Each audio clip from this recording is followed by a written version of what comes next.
بسم الله الرحمن الرحيم. اللهم صل وسلم وبارك عليك يا حبيبي يا رسول الله. لو فراخك عمرها 13 يوم وداخلين على تغيير العلف فالفيديو ده مهم جدا ليكي. ما شاء الله يا بنات، النهارده وزنت الفراخ عمر 13 يوم زي ما قلت لكم. وفي فراخ معديه ال 500 جرام، وفي فراخ اقل شويه. يعني ما شاء الله احنا كده معديين الجدول بمراحل. شايفين؟ اللهم بارك، 582 جرام. وانا مجوعه الفراخ. يعني الفرخ ده على 13 يوم داخل على 600 جرام. اللهم بارك.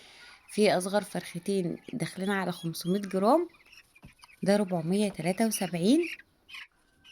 يعني ما شاء الله اللهم بارك، 496، يعني 500 جرام بعد الاكل. انا دلوقتي مجوعه يا بنات، النهارده اليوم ال13. يعني مجوعين ساعتين. طبعا انا مش مجوعه ساعتين كاملين لسه، بس بدأنا في التجويع من اليوم العاشر زي ما قلت لكم، كل يوم نص ساعه. الفيديو الفرخه اللي طار مني ده كان معدي ال 500 جرام. يعني كده بأمر الله بكرة في اليوم ال14 هنغير العلف من البادي للوسط أو من الناعم للوسط.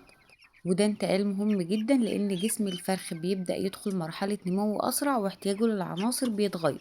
لكن ناس كتير بتغلط وتغير العلف فجأة وبعدها تلاقي الوزن بيقل، هبوط بسيط أو بطء نمو. احنا هنا ما شاء الله عندنا فراخ داخلة على 600 جرام في عمر ال 13 يوم. اللهم بارك، ربنا يحسن ما بين ايدينا جميعا.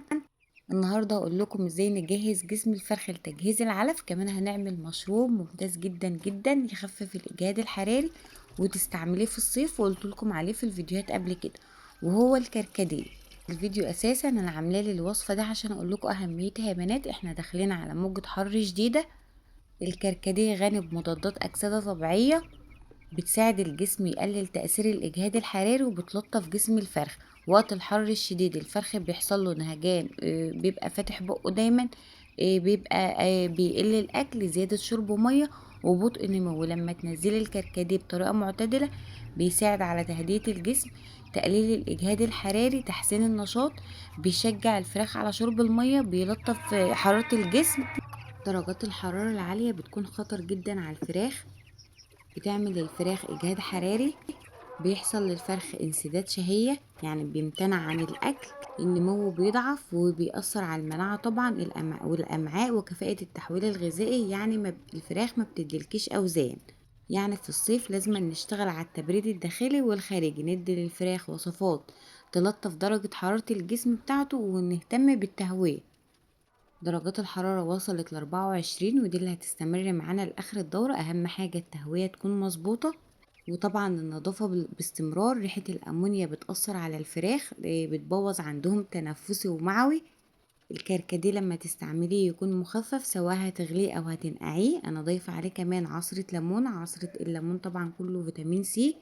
المشروب ده تقدميه وقت ما الجو يكون حر، يعني في الفترة بتاع من الساعة 10 لحد العصر، وبعدها مية عادية. وما ينفعش نستخدم كل يوم باستمرار، نستخدمه وقت موجات الحر والأيام اللي درجة الحرارة فيها عالية. ولو عايزة دورة ناجحة بدون نافق بأعلى أوزان، غير المية باستمرار، اهتمي بالتهوية، اهتمي بالنظافة، قللي الزحمة. الأكل يكون الصبح الوصفات أو الخلطات تكون الصبح بدري أو بالليل، ممنوع في أوقات الحر. ابعدي العلف عن درجات الحرارة العالية أو الشمس أو الرطوبة، عشان ما تعملش أو ما تزودش السموم في العلف وتلاقي فيه موت مفاجئ. تابعي لون الفرخ، وردي، في زرقان، الفرخ نشيط أو لأ. كل الحاجات دي اهتمامات بسيطة كده بتفرق جدا في الدورة. إن شاء الله هنغير علف في اليوم ال14. بدأنا نضيف مضاد سموم في اليوم ال12 واليوم ال13. مضاد السموم مهم جدا، وما ينفعش يكون بديله الخل.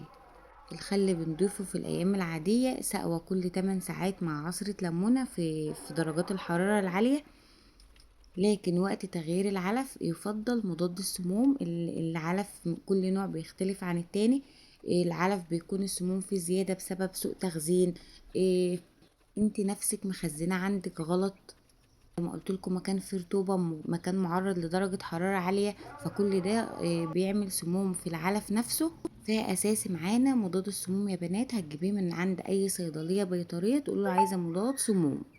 بضيفه 2 سنت على لتر المية، سقوة 8 ساعات في اليوم، قبل العلف بيومين وبعد تغيير العلف بيومين. مضاد السموم بيقلل تأثير السموم الفطرية اللي ممكن تكون موجودة في العلف، بيحمي الكبد لأنه أول عضو بيتعب من السموم، بيحسن الهضم وبيخلي الاستفادة تكون أعلى من العلف، وبيقلل الإسهال والخمول، وبيدعم المناعة.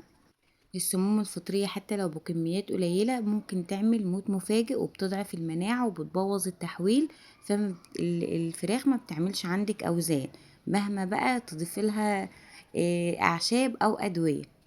فدايما بقول لكم الوقاية خير من العلاج، ننزل بالتحصينات في مواعيدها، ومضاد السموم يكون أساسي معاكي، سواء بتربي كمية كبيرة كمشروع أو كمية صغيرة للبيت. مضاد السموم اللي أنا جايباه ده ممكن يطلعني دورتين وب25 جنيه، سعره مش غالي، وبيغنيكي عن مشاكل كتير بعدين. طبعا احنا لسه مستمرين في التحصينة بتاع الكوكسيديا الانتينال، ضفته في اليوم ال12 وهضيفه في اليوم ال13، يعني مرتين او 3 مرات بس يا بنات، سقوة 8 ساعات في اليوم.